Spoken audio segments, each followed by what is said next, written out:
Bienvenue à tous pour ce nouveau club visio. Donc moi c'est Émile Mélion. Je travaille pour la Fédération des URPS et notamment en accompagnant les CPTS de la région. Et aujourd'hui donc on se retrouve pour parler du service sanitaire pour les étudiants. Et donc c'est un club visio qui est organisé par la Fédé URPS mais aussi par la FMPS qui accompagne les MSP dans notre région. Et on a aujourd'hui les deux coprésidentes qui sont là.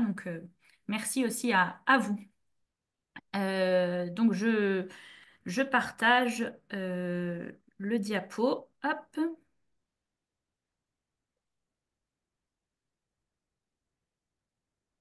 tac, et voilà. Est-ce que c'est bon pour vous? Tout le monde le voit? Oui. Oui. Oui. Très bien. Eh bien, on va pouvoir débuter.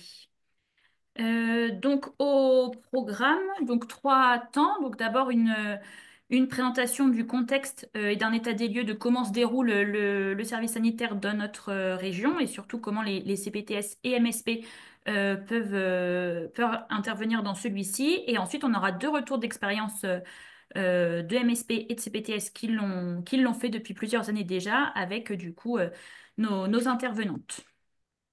Donc aujourd'hui, on a le plaisir d'avoir Karine Sauger côté Collégium Santé, donc qui est la coordinatrice régionale du service sanitaire. Nous avons également Marie Tournoy-Roger, qui est la référente stratégique et politique sur ce service sanitaire côté ARS.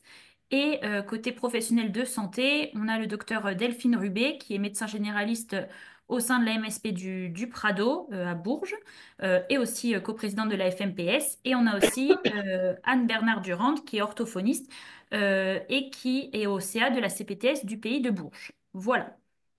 Donc, bien sûr, je vous laisserai vous représenter quand vous interviendrez si besoin est de compléter tout ça.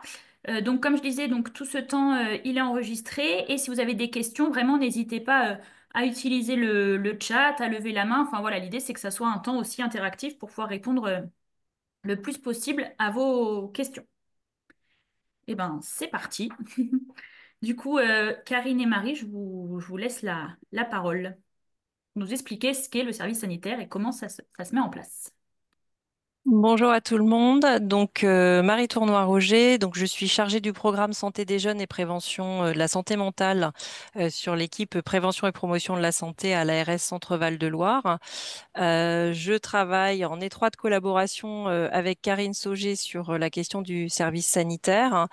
Et pour vous donner des éléments de contexte rapides, hein, de toute façon, on va vous faire une présentation. Nous avons repris toute la structuration du dispositif depuis l'été dernier, puisque nous avons pris à peu près nos postes au même moment, Karine en mai et moi en juin. Et nous effectuons actuellement voilà, un travail assez important de structuration du dispositif qui était existant et qui fonctionner, mais effectivement avec une nécessité et une demande de la part de tous les acteurs de remettre en place voilà, une certaine structure sur le dispositif. Donc, dans la présentation qu'on va vous faire, c'est une présentation qui est assez simple, hein, qu'on utilise auprès de l'ensemble de nos partenaires, puisque c'est pas la première fois que on rencontre effectivement des partenaires sur ce sujet.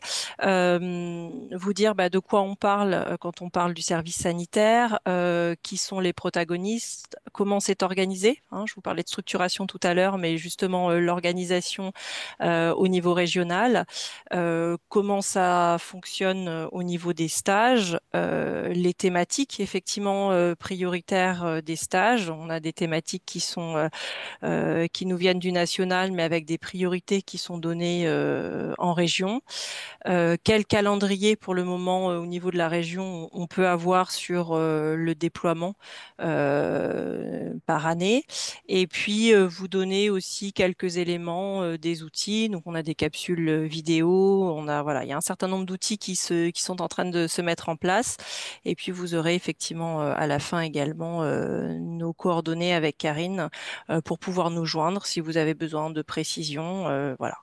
Je vais peut-être juste laisser Karine se présenter et puis après je vais enchaîner sur la diapositive suivante.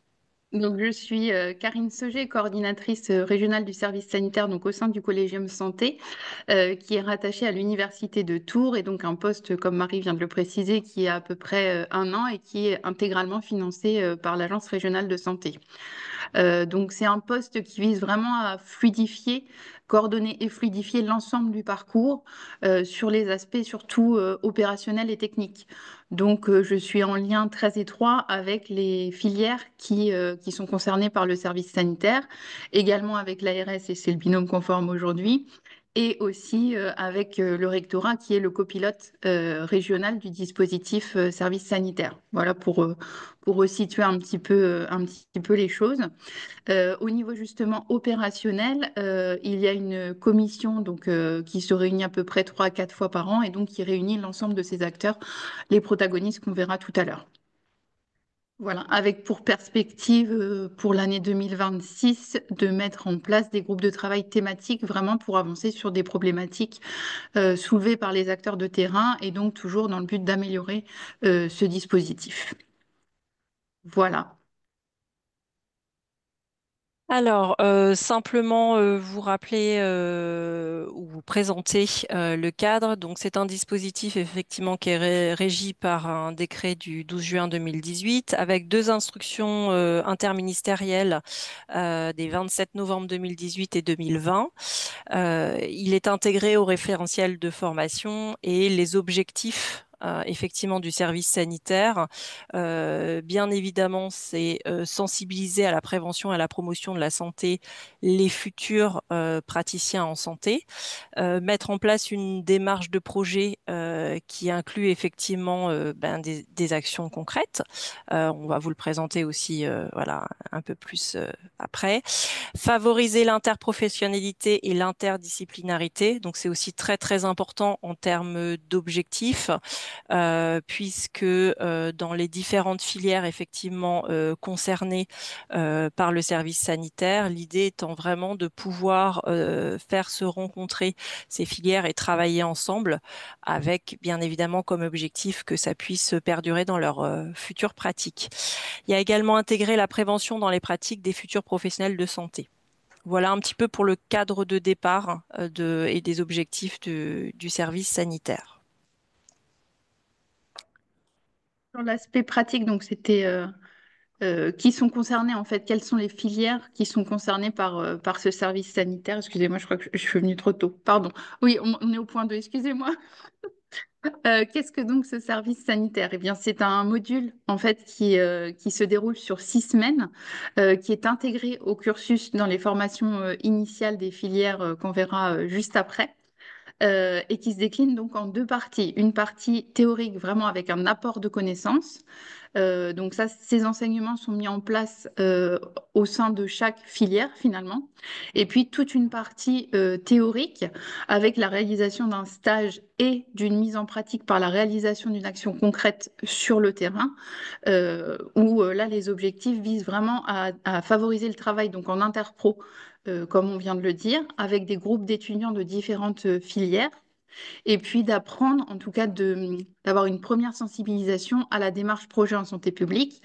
Et l'idée, c'est de pouvoir aller du diagnostic initial, pouvoir poser les objectifs, les problématiques, préparer l'action, réaliser l'action et aller jusqu'à l'évaluation de l'action. Alors, quelles sont les filières et les étudiants donc, qui sont concernés par ce service sanitaire? Eh bien, il y a 5 filières universitaires, donc les futurs kinés, les étudiants en sage-femme, les médecins, toutes les études en odontologie et puis les étudiants en pharmacie. Et puis 3 filières paramédicales pour le moment, donc les filières en soins infirmiers, à savoir qu'en région centre, on a 13 IFSI qui représentent plus de 1000 étudiants, donc près de 60% de l'ensemble des étudiants concernés par le service sanitaire. Et puis rejoignent le dispositif officiel de service sanitaire, les préparateurs en pharmacie hospitalière, les techniciens de laboratoire médical à partir de la rentrée là 2025. Merci pour les petites précisions qu'on prendra en compte après, pour les kinés notamment, je vois passer. S'agissant de l'organisation du dispositif, Marie, je te laisse prendre le relais. Ouais.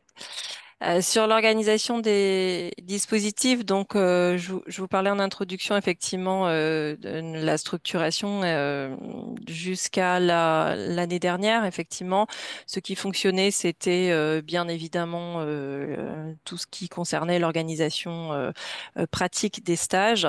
Mais effectivement, on était sur une commission, en tout cas sur des réunions avec à peu près 80 participants, ce qui n'était pas forcément toujours très simple pour organiser des débats, pour effectivement parler et de l'offre de stage, mais des thématiques aussi prioritaires.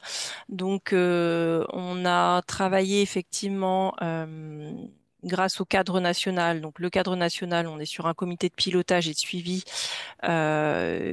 qui est mené par les ministres de la Santé et de l'Enseignement supérieur, d'où le copilotage en région ARS et rectorat, avec des groupes de travail effectivement qui se font au national. Et donc la déclinaison en région, on est sur un comité stratégique coprésidé par la directrice de l'ARS et le recteur d'académie, donc qui a lieu une fois par an, qui permet effectivement de mettre l'ensemble des acteurs, en tout cas des représentants, autour de la table et de faire un bilan de l'année et de préparer effectivement l'année suivante. On a restructuré effectivement en mettant une autre instance en région qui est le comité de pilotage qu'il n'y avait pas jusque-là. En fait, on était vraiment sur des commissions, on va dire, opérationnelles.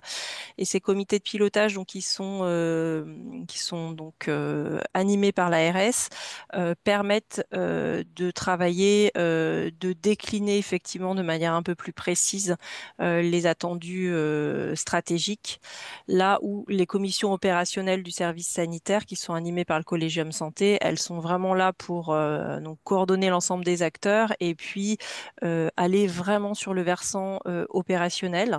Donc la part, on va dire, la plus importante, bien évidemment, ce sont les stages et le fait que il est absolument nécessaire de trouver un stage à l'ensemble des étudiants et donc comment on s'organise pour effectivement pouvoir proposer l'ouverture des stages, pour pouvoir effectivement vérifier l'accompagnement des étudiants, etc.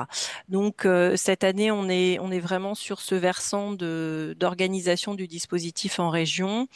On en est aussi à signer une convention cadre qu'il n'y avait pas jusque-là avec l'ensemble des acteurs qui va permettre effectivement que ce soit un petit peu plus fluide sur l'opérationnel pour la suite.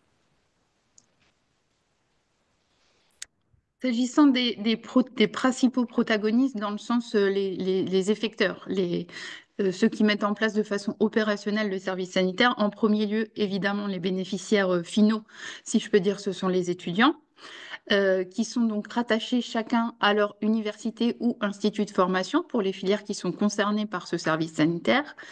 Chacune des filières, des universités et des écoles identifie en son sein un ou des référents pédagogiques dont le rôle sera d'assurer le suivi, l'accompagnement de leurs étudiants donc tout au long de l'année universitaire, en particulier sur le plan méthodologique, et d'être l'interlocuteur privilégié aussi des référents du côté terrain de stage. Donc troisième protagoniste très important évidemment, les terrains de stage qui, eux, ont la charge d'identifier un ou des référents dits de proximité.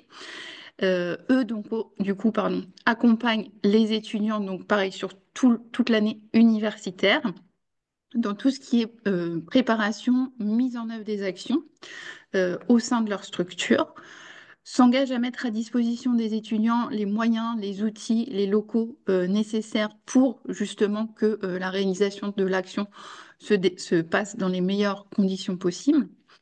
Et participe également à l'évaluation des étudiants le jour de la réalisation de l'action. Alors, pour information, en 2024-2025, donc sur l'année passée, il y avait 7 MSP et 5 CPTS qui ont accueilli des groupes d'étudiants sur l'ensemble de la région. Voilà. Alors, on avait vu avec Madame Mélion pour faire un petit point peut-être plus spécifique justement sur les terrains de stage. Alors d'ailleurs, la première diapo présente simplement, rappelle le cadre réglementaire, ce qui est inscrit dans les textes. Donc le rôle et les engagements des terrains de stage, c'est de proposer des actions de prévention, promotion primaire pour les étudiants donc en service sanitaire. Ils s'engagent à accueillir, à organiser l'accompagnement des étudiants, donc conformément au calendrier régional qui est défini annuellement. Ils identifient donc au moins un référent de proximité qui est vraiment l'interlocuteur privilégié dans la structure et la personne qui accompagne les étudiants.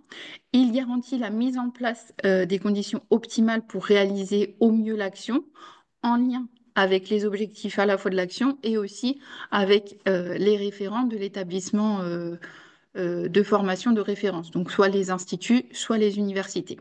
Et puis donc, il participe à l'évaluation des actions. Pour aller un peu plus dans le détail, la question qu'on nous avait posée était de savoir s'il y avait des profils types de terrain de stage ou des structurations juridiques particulières. En réalité, non, puisque tout type de structure qui est en capacité de proposer une action pour des étudiants peut candidater et peut accueillir des groupes d'étudiants en service sanitaire. Donc, en dessous, on vous a mis quelques exemples parmi les structures qui peuvent être terrains de stage. Donc, on ne va pas tout énumérer, simplement pour dire que, en fait, toutes les structures qui interviennent dans le champ de l'enfance, du handicap, de la précarité, de l'insertion, des personnes âgées, du secteur sanitaire, social, médico-social, ainsi que les établissements scolaires, peuvent devenir et se positionner en tant que terrain de stage. Donc pour le coup, je pense que ça répond à la question qui a été posée dans le chat, me semble-t-il, que j'ai vu passer très rapidement. Je vois pas forcément les questions, donc je m'étais dit qu'on prendrait un petit temps à la fin, mais si c'est en direct, Voilà. c'est encore mieux si vous voulez la lire, voir si ça répond. Les cordeaux peuvent-ils être référents de proximité pour les CPTS? Et les MSP. Oui, c'est vrai. Du coup, la réponse c'est oui, c'est ça? Oui, oui, pardon, c'est oui, comme il y avait la liste, excusez-moi, c'était pour moi effectivement évident, mais oui, voilà. Parce comme au sein des CPTS, MSP, ça peut être aussi, parfois on demande que ce soit un professionnel de santé qui soit référent. Là, c'est savoir si le coordinateur salarié, je pense, il peut l'être. Alors Karine, peut-être que je te laisse préciser, hein. Alors qu'il est en capacité d'accompagner l'ensemble des étudiants sur la mise en place de l'action, il n'y a aucune difficulté à ce que ce soit pas forcément un professionnel de santé. Alors, sur la question des thématiques, les thématiques avec les orientations au national, donc les thématiques prioritaires, on avait effectivement donc les thématiques, on va dire, un peu classiques en termes de santé, la nutrition, l'activité physique, les addictions, l'éducation à la sexualité et la prévention des infections et de l'antibiorésistance. Ça, ce sont les orientations effectivement qu'on va pouvoir reprendre en région, mais effectivement avec d'autres priorités également. La question, bien évidemment, de la santé mentale, surtout en cette année de grande cause nationale, mais pas seulement, hein, avec des besoins très importants. Donc on retrouve effectivement la nutrition et les addictions, la vaccination et la santé sexuelle, et également toutes les questions de santé environnementale.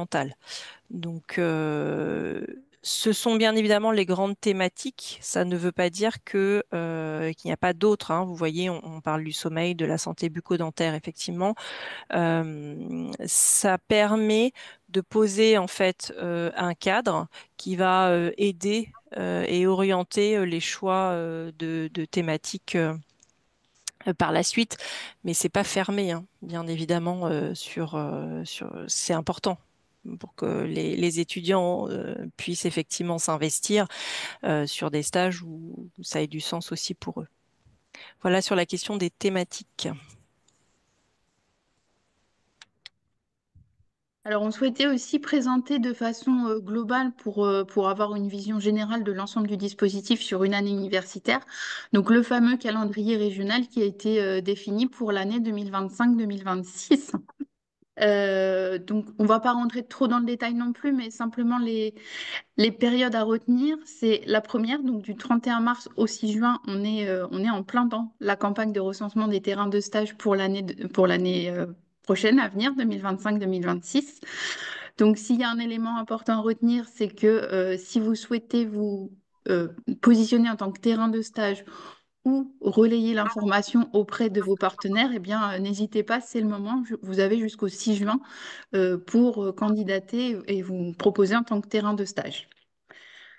Ensuite, pour que vous ayez une idée, à partir de mi-juin et jusqu'à fin septembre, jusqu'au mois d'octobre, c'est tout le travail qui va avoir lieu en amont, j'ai envie de dire, par les filières de formation, par les écoles de formation, le rectorat, pour répartir les terrains de stage et les étudiants sur chacun des terrains. Et donc ensuite, 2 semaines banalisées ont été définies sur la région, donc début novembre et à cheval entre mars et avril 2026, pour vraiment réaliser les stages donc, au sein des structures d'accueil. Donc la première semaine, elle est dédiée à la préparation de l'action au sein de la structure et la deuxième semaine au mois d'avril pour la réalisation concrète de l'action. Voilà.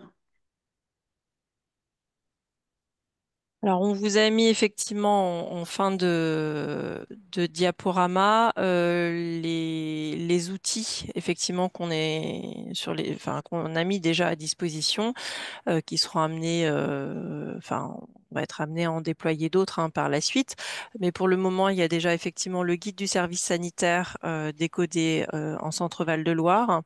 Et il y a 2 vidéocapsules de présentation du service sanitaire et le service sanitaire en pratique. Ça permet effectivement d'expliquer de manière assez simple et par les professionnels effectivement des dispositifs ce qu'est le service sanitaire et en pratique effectivement qu'est-ce que ça engage pour les étudiants, pour les organismes, etc. et comment ça se met en place.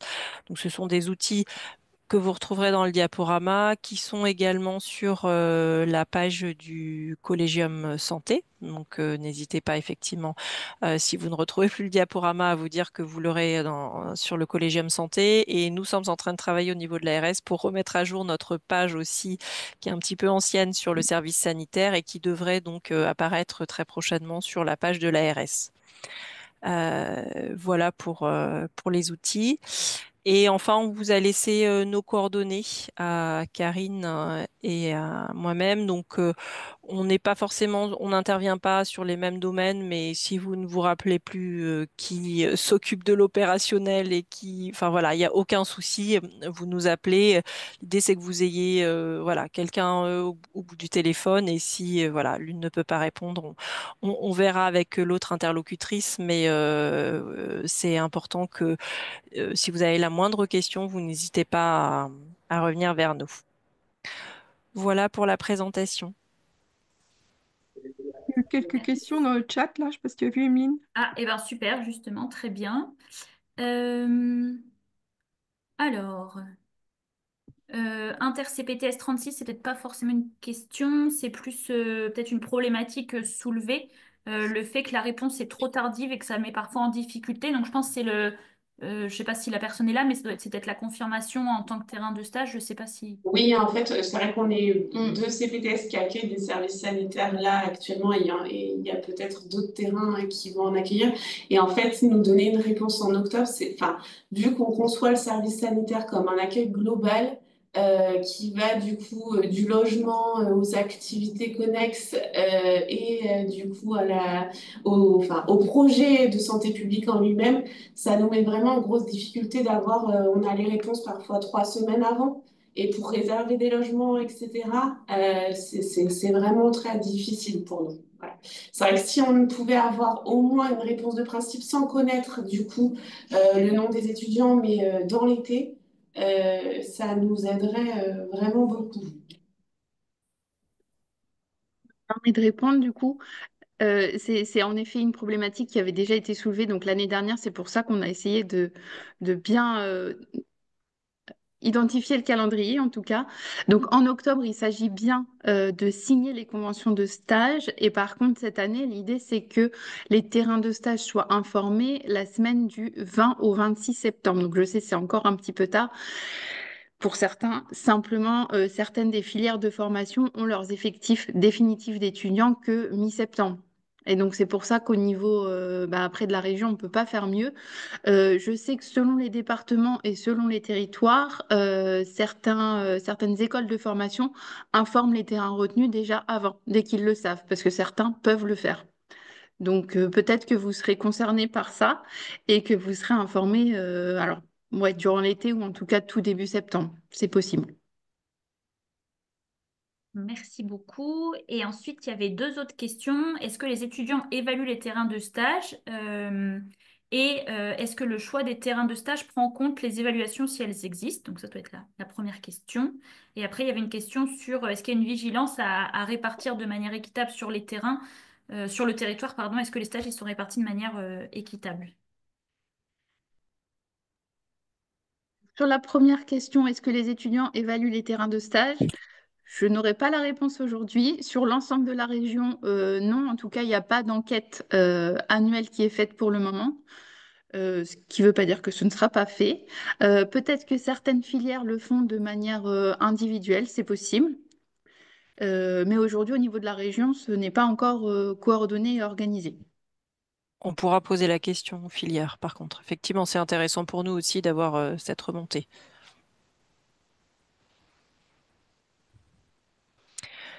Sur la vigilance à une répartition territoriale équitable des terrains de stage, on essaye, je dis bien on essaye, hein, donc vous avez bien compris aussi qu'en termes d'historique, hein, on a repris, nous, assez dernièrement, le dispositif. On entend bien les remontées des terrains, on entend bien effectivement les questions qui concerne les difficultés des étudiants autour des transports, des hébergements, également des terrains de stage qui peuvent être effectivement en difficulté. On vous parlait tout à l'heure de commission opérationnelle sur les stages à partir de 2026, une fois que toute la question de l'organisation régionale sera bien cadrée. On souhaite également aller sur des groupes de travail avec l'ensemble des professionnels des filières, de ceux qui accueillent effectivement les stagiaires sur toutes ces thématiques, justement sur difficultés qu'il peut y avoir, et on a vraiment des thématiques qui remontent, on va dire, assez fréquemment sur ces notions de transport, d'hébergement. Donc, on essaye de faire au mieux pour le moment, effectivement. C'est peut-être pas complètement équitable, mais on a aussi un pilotage régional qui est aussi dépendant, on va dire, de chaque département et de comment les départements ont fonctionné jusque-là. Donc, il y a aussi tout cet accompagnement-là des structures et des différents opérateurs qui va nécessiter du temps, et je pense que plus ça va aller et plus la répartition territoriale sera complètement équitable. En tout cas, c'est ce qu'on vise au mieux.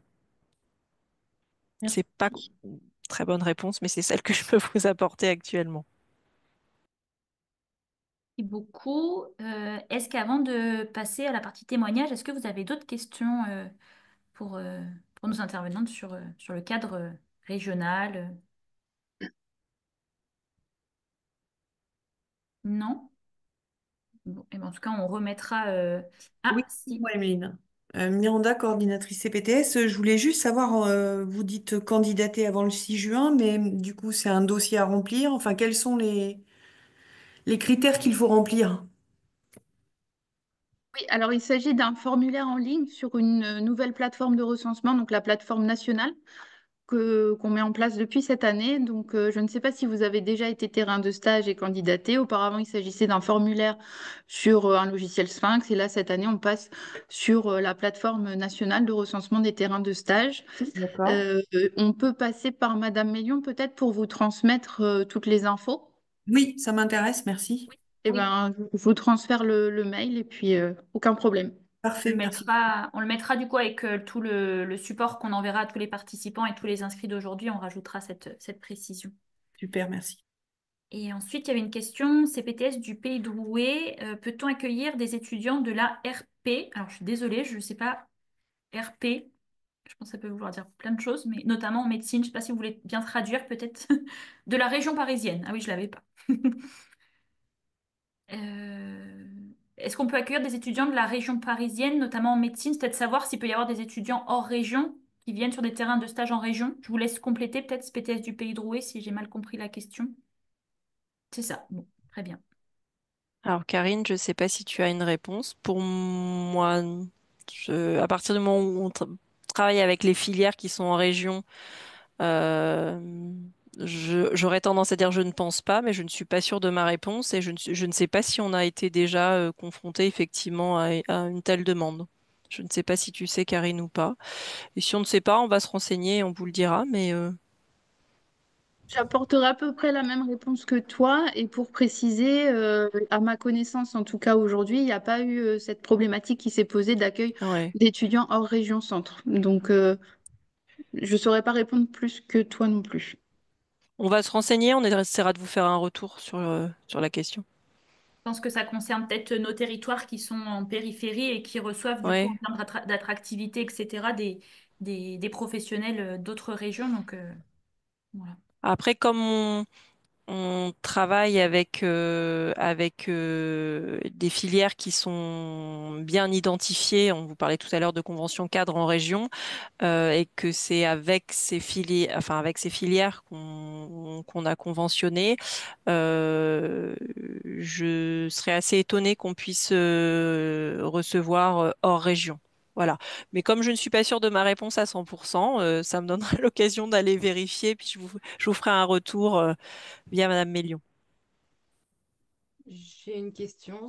Bonjour. Je me demandais quand on veut se demander donc faire partie des terrains de stage, est-ce qu'il faut juste proposer l'action sur laquelle qu'on aimerait proposer aux étudiants, ou faut aller plus loin sur ce qu'on leur propose durant le temps qu'ils seront en stage sur le territoire? Je pense plutôt aux événements un petit peu conviviaux. Est-ce qu'il faut aller au-delà ou juste sur le sujet qu'on souhaite travailler avec eux. Principalement et essentiellement sur le sujet, la thématique, l'action, enfin voilà, ce que vous souhaitez mettre en place avec eux. Mhm. Après, s'il y a des choses d'organiser au niveau du territoire sur, en effet, des moments de partage entre plusieurs groupes, des moments culturels, etc., autant le préciser dans le formulaire de façon à ce que ce soit plus attractif, oui, bien sûr. D'accord, merci. Ensuite, on a une autre question. Est-ce qu'une ESP, donc une équipe de soins primaires, peut accueillir des étudiants? Donc, c'est des choses qu'on avait échangées en préparant ce club visio. Donc, à savoir que nos équipes de soins primaires, elles ont pas toutes, elles sont même en grande majorité, elles n'ont pas de statut associatif. Donc, elles n'ont pas d'existence juridique en tant que telle.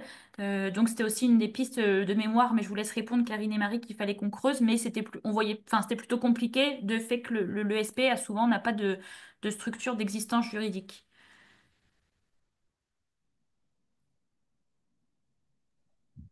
Oui, alors on en avait échangé effectivement rapidement. Moi, je resterai sur ce qu'on s'était dit effectivement pour le moment, mais pareil à creuser, hein. On n'a pas effectivement, enfin moi j'ai pas la réponse là, mais à partir du moment où il n'y a pas d'existence juridique, c'est peut-être ça qui peut nous mettre en difficulté pour que ce soit un terrain qui puisse accueillir.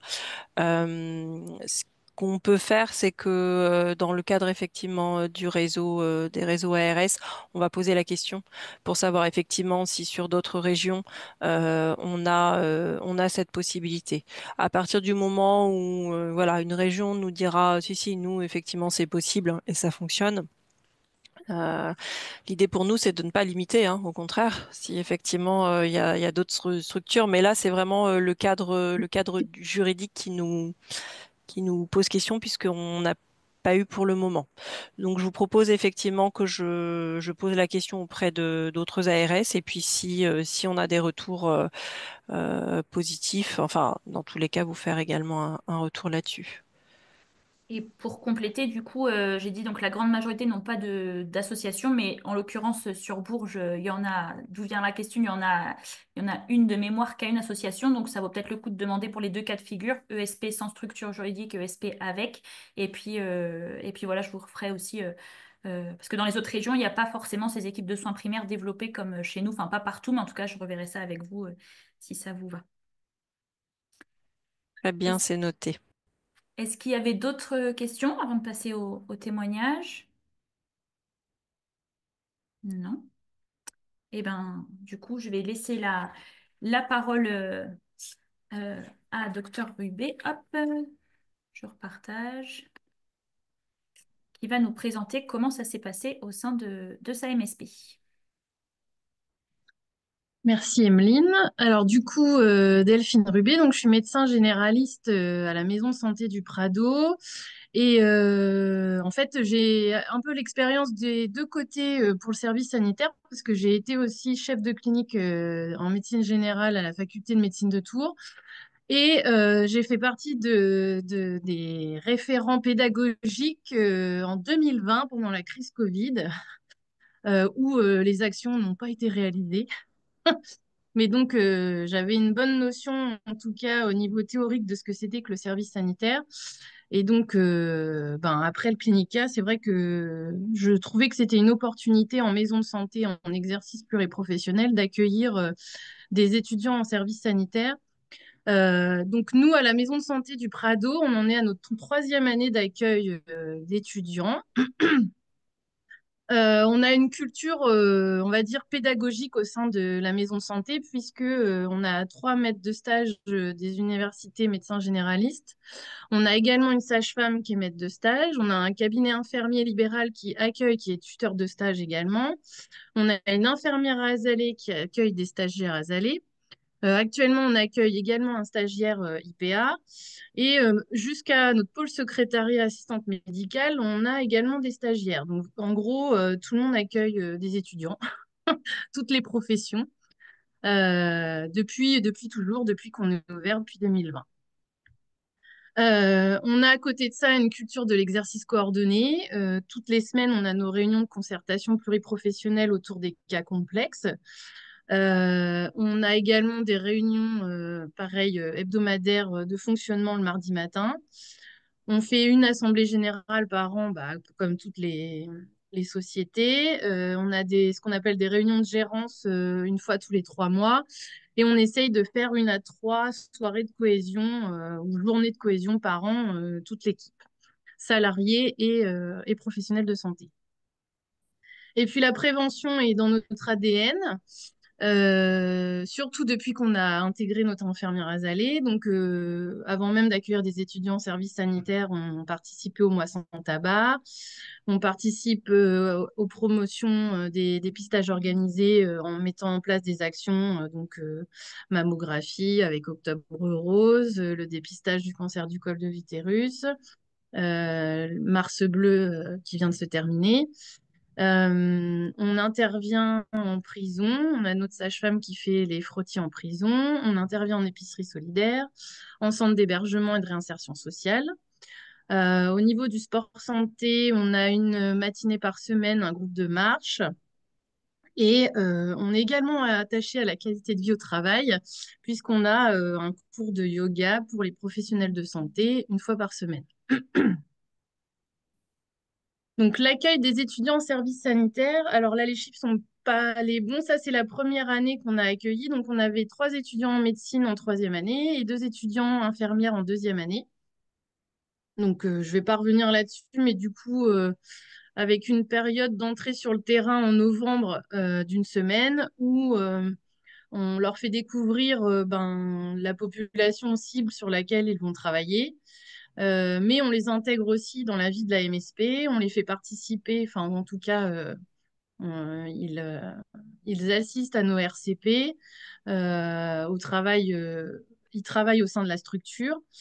On leur fait dans la semaine, la première semaine, un temps d'échange balisé avec la FRAP TIREPS donc du Cher pour travailler, on va dire, de manière théorique sur leur projet. On prend en charge le logement quand on a des étudiants en médecine qui viennent de Tours. On essaye de faire un accueil un peu convivial avec le premier petit déjeuner, le premier repas qui sont pris en charge. Et puis on reste en lien, on essaye de rester en lien. C'est pas toujours évident de rester en lien avec eux jusqu'à la mise en place de l'action. Souvent, je le dis pour les collègues qui sont là pour écouter, souvent une semaine avant de rendre la fiche action, ils se réveillent et ils nous sollicitent pour qu'on valide leur projet. Mais bon, ça se fait quand même bien. Et puis la réalisation de l'action, du coup, elle se fait en avril. Souvent, c'est au moment du lundi de Pâques. Et donc la première année, parce que nous, ça fait 3 ans, donc la première année en 2023, on les a fait intervenir en école primaire sur la prévention de l'usage des écrans. En 2024, on les a fait intervenir donc au CHRS, dans un CHRS sur l'addiction au tabac. Et là, cette année, donc on vient de terminer sur le thème de la santé sexuelle. Alors nous, on n'avait pas forcément choisi les thèmes en fonction des orientations nationales ou régionales parce qu'on les avait pas, enfin pas spécialement, mais c'est des thèmes qu'on souhaitait travailler au sein de la maison de santé. Alors on n'a pas de financement du collégium ou de l'ARS pour accueillir les étudiants. Je me permets quand même de le signaler aux collègues. Par contre, en maison de santé, comme on réalise une action de prévention et de promotion de la santé, ben, ça peut rentrer dans les ACI sur une action de santé publique. Et du coup, ben, c'est par les ACI où on va pouvoir rémunérer ce temps pédagogique et puis enfin, l'hébergement et la convivialité qu'on va mettre en place pour accueillir les étudiants. On a à cœur de les faire travailler en groupe et vraiment en pluripro. On avait un premier groupe d'étudiants en 2023. Et là, cette année, on avait un groupe de 7 étudiants, 4 étudiantes en médecine et 3 étudiantes infirmières qui étaient 100% féminins. Voilà. Je pense qu'on peut aller sur la suite. Donc là, c'est un exemple de la première année. Donc la première année, vraiment un groupe très sympa qui nous a fait, du coup, là, j'ai pompé leur PowerPoint qu'ils présentent à la fac, les étudiants en médecine, où en fait, on était parti sur la prévention de l'usage des écrans en école primaire. Il faut savoir qu'ils sont quand même intervenus sur 2 écoles primaires et sur 5 classes au total avec voilà, pour objectif de parvenir à une utilisation raisonnable et limitée des écrans, de sensibiliser et responsabiliser les enfants sur le propre usage des écrans. Et ça s'est terminé par une affiche du coup qui est exposée dans les écoles et à la maison de santé, voilà, qui est en bas sous la photo, donc que les étudiants ont réalisé pendant leur service sanitaire. Les évaluations, il y a eu des questionnaires de satisfaction qui ont été demandés aux enseignants et aux élèves avec des pictogrammes. C'était destiné à des classes de CM1 et CM2. Et puis, on a débriefé tous ensemble avec les enseignants et puis les étudiants. Les étudiants étaient vraiment très adaptés enfin, avec les élèves. La proximité générationnelle et puis ils avaient un peu le même langage a fait que on a vraiment eu l'impression que les messages passaient, ce qui aurait pu être beaucoup plus descendant si c'était des professionnels de santé plus âgés comme nous qui avaient parlé aux élèves. Et puis, les étudiants étaient vraiment ravis de cette expérience qui sortait un peu des sentiers battus de la fac. Ils ont apprécié le travail en MSP et en pluripro. Et c'est vrai que ce premier groupe, il y avait vraiment une excellente cohésion de groupe dès le début. Donc, première année qui fut un succès. C'est pour ça qu'on a récidivé l'année suivante et encore cette année. Et qu'on postule pour l'année prochaine, bien sûr. Merci, merci beaucoup pour ce témoignage. Vu que l'heure elle tourne un petit peu, je vous propose qu'on passe au Oui. témoignage de la CPTS et comme ça après on prendra peut-être les questions s'il y en a pour toutes les deux jusqu'à la fin. Merci. Et du coup, Anne, Bonjour. Alors, je vais peut-être pas non plus refaire, surtout si le temps a passé, toute l'explication du planning, mais effectivement, notre CPTS accueille des étudiants CESA depuis 3 ans aussi, c'est la troisième année. Et la première année, on a su 15 jours avant à peu près que les étudiants allaient arriver. On a vraiment été un petit peu tous surpris et on a proposé aux étudiants qu'on recevait de réfléchir au sujet. Enfin, on est arrivé un petit peu euh, dans de l'inconnu total pour pour ce premier encadrement, mais ça s'est pas trop mal passé. Les étudiants ont choisi un sujet que j'avais proposé, et donc je me suis retrouvée à les encadrer. Ce que c'est qu'une CPTS, ben, sont des professionnels qui sont donc, ben, enfin vous le connaissez pour la plupart, donc on va pas rentrer dans ce détail, c'est peut-être pas très intéressant. Euh, on n'a pas la même euh, on n'a pas la même ancienneté par rapport à l'encadrement, si ce n'est que, bon, bah, bien sûr, en tant qu'orthophoniste, je ne me suis pas présentée, pardon, je voulais me dépêcher. En tant qu'orthophoniste, j'ai bien sûr encadré des étudiants, mais je me suis retrouvée un petit peu toute seule pour la première année. Néanmoins, comme l'a dit Delphine, la proximité générationnelle, c'était quelque chose qui nous semblait intéressant.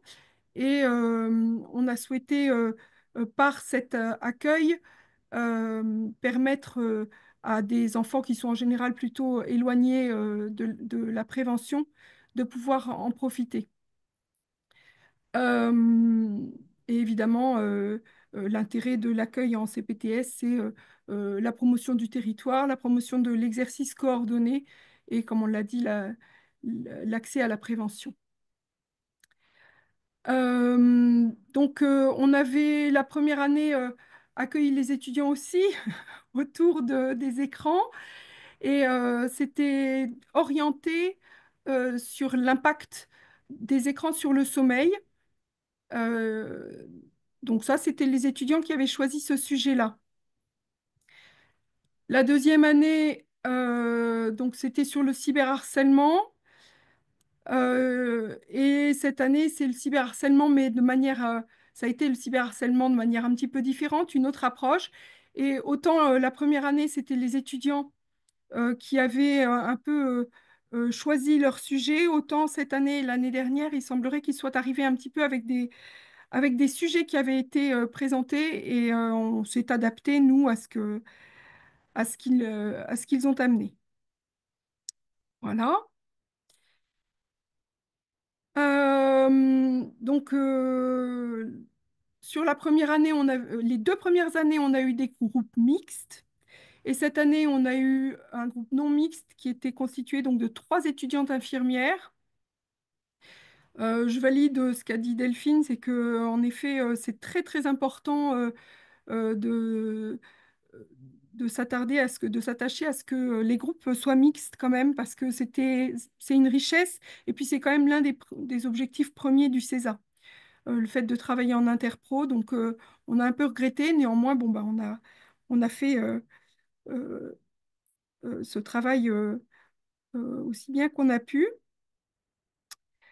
Euh, Les modalités d'accueil, donc on va pas trop non plus prendre de temps là-dessus, hein. On a également dans notre CPTS insisté sur le fait que les étudiants soient logés sur place, aussi bien dans la première que dans la deuxième session, c'est-à-dire en novembre et en avril. C'est très important pour la cohésion de groupe. Et je dirais que pour ce qui est de l'accompagnement et de l'encadrement, effectivement, la difficulté, c'est le distanciel. C'est la période où on n'est pas avec les étudiants. Ça se passe très bien quand on est avec eux, c'est en général assez chaleureux. Et le moment où ils sont en distanciel, c'est-à-dire qu'ils sont ni avec nous ni entre eux, c'est plus compliqué. Et l'un des écueils les plus importants à mon sens, c'est le fait qu'ils n'aient pas, bon, bien évidemment les mêmes apports théoriques, mais ça se travaille, mais c'est que les plannings soient différents, que leurs impératifs universitaires soient différents. Donc, ça demande un petit peu de réglage et de temps à autre, effectivement, des visios pour réajuster aussi bien l'équilibre entre les individus, l'équilibre entre les professionnels. Et puis donner des échéances, parce que là aussi, je valide ce qu'a dit Delphine, ils se réveillent parfois un petit peu à la dernière minute. Et c'est parfois aussi très difficile à distance, comme ça, de savoir qui a réellement travaillé et que ce soit ne repose pas tout le temps sur les mêmes. Ça, franchement, c'est une régulation un petit peu complexe. Euh, on a aussi comme responsabilité les lieux de stage. On a eu quelques écueils avec l'éducation nationale, nous, cette année, mais bon, voilà, il y avait pour une part de méconnaissance de l'équipe d'encadrement, c'est-à-dire que j'ai oublié de le dire, mais l'année dernière et cette année, une infirmière s'est jointe à moi pour l'encadrement des CESA. Ce qui a été très bien, le fait d'être à deux dans l'équipe d'encadrement, c'est une régulation à trouver aussi, mais ça permet de jouer des rôles différents et d'être présente à des moments différents par rapport aux étudiants. Et puis on peut avoir les rôles du méchant et du gentil, enfin, tout est le tout est de s'organiser là-dessus et d'être bien clair sur le rôle qu'on joue. Mais bon, voilà, c'est intéressant. La dynamique entre les encadrants est intéressante aussi. Voilà, je pense qu'on peut passer à la slide suivante. Donc, comme exemple, c'est celui de l'année dernière où nous avions donc trois étudiants en médecine, deux garçons, une fille et deux étudiantes infirmières. Là aussi, hein, l'équilibre entre les étudiants a été parfois un petit peu compliqué à mettre en place, mais à chaque fois, une fois qu'ils ont été sur place, c'était vraiment, vraiment très sympathique et je crois apprécié autant d'eux que de nous. Donc, ils étaient intervenus au sein des classes de quatrième, de toutes les classes de quatrième d'un collège qui est situé en zone, bon, on va dire, pas hyper favorisée, mais pas non plus très défavorisée à Bourges. Et l'objectif était d'amener les jeunes à avoir une posture critique sur leur propre message, sur ce qu'ils retiraient des réseaux sociaux et de les ouvrir à un petit exercice des fameuses CPS, comme on aime bien dire actuellement, mais bon, un travail d'ouverture à l'autre et penser que l'autre n'a pas forcément les mêmes réactions que soi et les mêmes référents que soi. C'était, c'était vraiment les objectifs de ce travail. Donc, ce qui est important à souligner que Delphine n'a pas dit, enfin que Delphine n'a pas dit, qu'on n'a pas encore cité, euh, c'était peut-être simplement la nécessité de se réajuster par rapport aux personnes qu'on a en face de soi.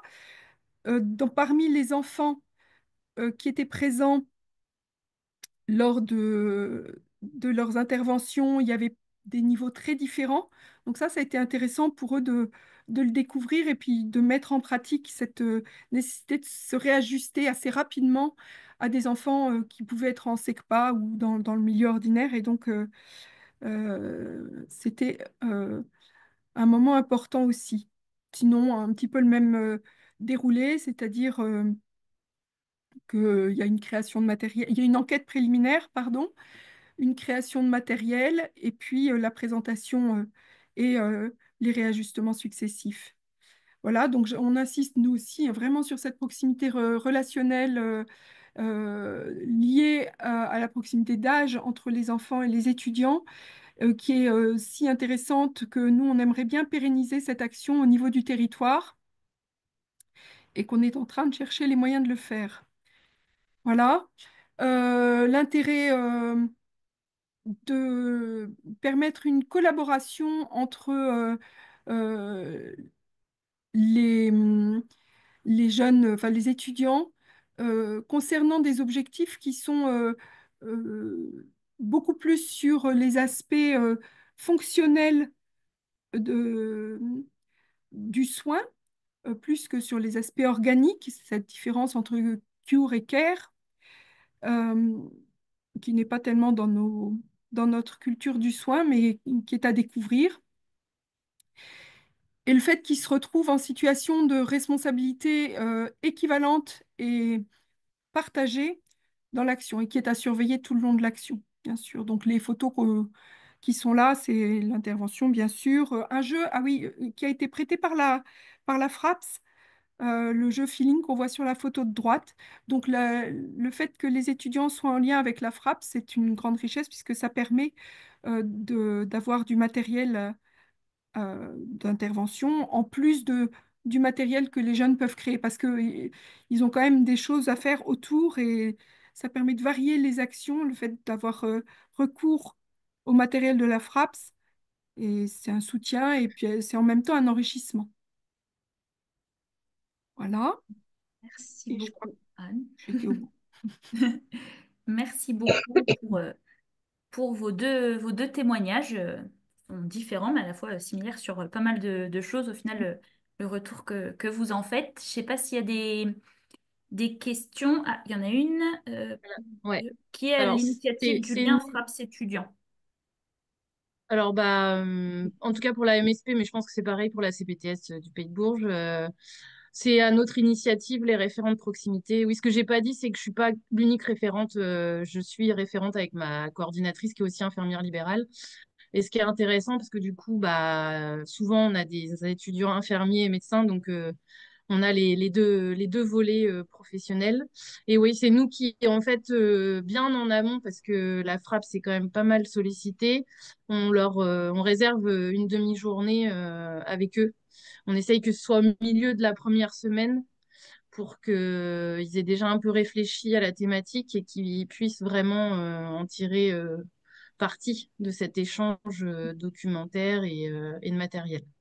Nous, on les y a envoyés effectivement dès la première semaine pour préparer leur diagnostic de territoire.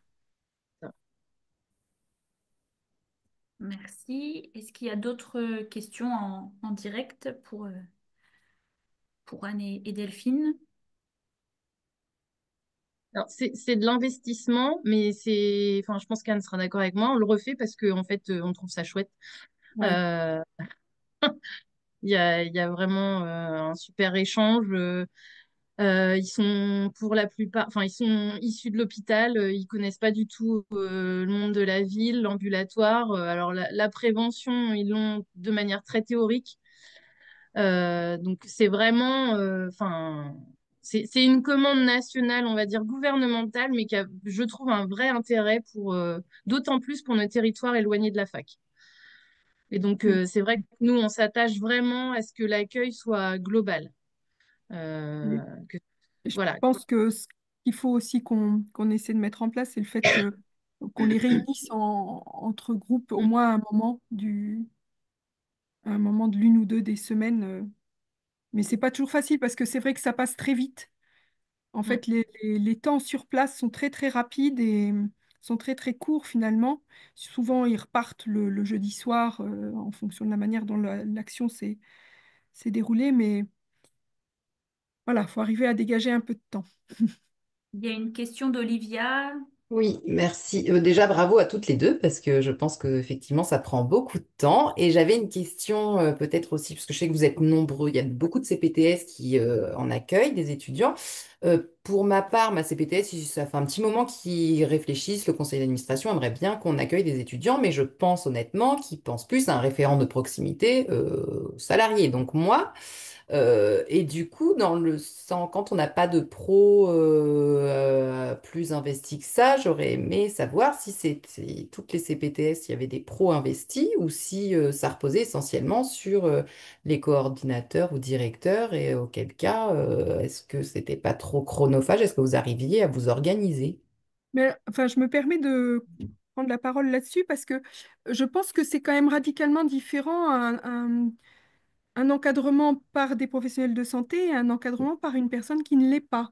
Et Mm. c'est ça, je pense que ce sera quelque chose à rediscuter en fait, peut-être avec le collégium, enfin, savoir Mm. vraiment ce qu'on attend de l'encadrement. Moi, il y a plusieurs fois où je me suis posé la question. D'où ma question, parce qu'effectivement, Ouais, moi, je m'attendais voilà. vraiment à une autre présentation. Et là, quand je vois, mais oui, mais en même temps, c'est parce que vous êtes encadrant professionnel de santé. Et du coup, je me retrouve pas vraiment dans le... Parce que quand on en parlait au sein de mon CA, c'était vraiment les salariés qui se chargeaient de l'encadrement. Pourquoi pas une soirée conviviale pour un peu d'échange, mais ça irait pas sur l'action en soi. Je pense que c'est vraiment sur les salariés que ça reposerait. Donc, Mélissa, peut-être la en seule ou il y expérience. en a d'autres où ça se passe comme ça et du coup, Mélissa, je pense qu'elle va pouvoir te Ouais. répondre. Sur oui. le Sud-Cher, du coup, je suis désolée, je suis en voiture, hein. On a effectivement toute une grosse organisation au niveau du CESA. Là, c'était la troisième année qu'on accueillait sur le territoire de façon générale des étudiants, donc essentiellement kinés, médecins. Là, c'est la première année qu'on avait des infirmières. Et donc, moi, j'ai participé pour la première fois à l'accueil d'un groupe, à la fois, en fait, MSP, CPTS. On a décidé de porter à deux. Très concrètement, en fait, les professionnels étaient plus là en mode ressources et disponibles pour les étudiants, pour les aider à réfléchir en fait à leur action, à la façon de communiquer, etc. Après, très concrètement, oui, sur la partie pratico-pratique, organisation des journées, encadrement, j'ai été plus présente dans le sens où bah voilà, les pros ils n'avaient pas la possibilité d'être présents sur les 4 demi-journées de stage, mais en fait, les professionnels, en tout cas sur la CPTS MSP, ont vraiment été disponibles en mode ressources et accompagnateur, en fait. Voilà. Je ne sais pas si ça répond, Olivia, à ta Et en question. Après, partie, ouais. Mm.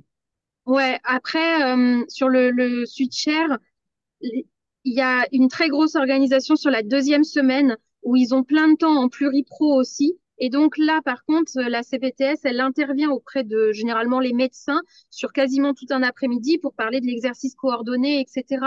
Et donc c'est là où, par contre, les professionnels ont beaucoup plus de place et de disponibilité, entre guillemets, pour échanger avec les étudiants. Et c'est des moments qui sont très, très appréciés par les étudiants pour le coup. Mais voilà, entre guillemets, moi, mon rôle, ça a été un peu d'être sur de la logistique, de la coordo pure et dure, et les professionnels plus en disponible pour répondre aux questions et s'assurer de ne pas, entre guillemets, raconter de bêtises ou autre. Je mets des gros guillemets. Nous, Merci beaucoup. on a quand même eu effectivement le soutien logistique de nos coordos, hein. Oui. Que ce soit Laetitia ou que ce soit Émilie auparavant, il y avait le soutien logistique, ça c'est toujours utile. En tous les cas, dans un CPTS. Merci beaucoup. Est-ce qu'il y a d'autres questions? Non? Eh ben, du coup, hop, je vous partage juste les dernières petites infos. Donc, bien sûr, comme je vous l'avais dit, donc, on vous enverra ce diaporama, les liens utiles, le mail aussi avec les informations sur l'inscription pour ceux qui sont intéressés pour postuler comme terrain de stage. Merci beaucoup à nos intervenantes pour ce temps et pour votre préparation et présence aujourd'hui. Bah, si vous avez encore 2 minutes, je vais vous mettre un petit lien où il y a le QR code ici pour que vous puissiez nous dire ce que vous avez pensé de ce club visio. Comme c'est des nouveaux formats qu'on organise, on a toujours besoin de savoir si c'est un format qui répond à vos attentes ou pas. Et on vous a remis aussi les dates des prochains clubs visio qui sont organisés. Donc un le 5 juin sur la santé mentale et un autre le 25 septembre sur qu'est-ce qu'être élu au sein d'une association en santé. Je voulais juste rajouter une petite chose, Oui, justement, si tu me permets, Emeline, bien au sûr. sujet de cette histoire de déterminer qui est le référent, parce que nous, on a un peu cafouillé par le fait que c'était pas forcément les référentes, je dirais, fonctionnelles qui étaient identifiées, mais une référente logistique. Et je pense qu'il faut vraiment que les infos circulent bien. En tous les cas, que si il y a une différence entre les référents logistiques et les référents d'action en quelque sorte. Il faut être vigilant à ce que l'information fonctionne bien, enfin, circule bien plutôt. Merci beaucoup pour cette précision. Ben, Oui, et merci. on n'a Oui. peut-être pas insisté aussi sur le lien avec les référents pédagogiques des différents organismes de formation. Oui, aussi. Quand l'année dernière, le groupe, on a vu que ça dysfonctionnait, on les a sollicités pour qu'ils recadrent un petit peu les choses et derrière, on a fait une visio avec les étudiants voilà, pour échanger On a fait la sur les même. problèmes de dynamique de groupe. Donc, du coup, enfin, la fac est en soutien, même si le groupe n'est pas optimal dès le début, quoi. Oui, très important aussi. Mm. Eh bien, ben merci à tous et à tous pour votre présence, pour vos interventions. Et puis, du coup, on vous envoie. Ah, attends, il y a... Ah non, c'était un merci. Merci, oui. Des merci, mais ça fait toujours du bien.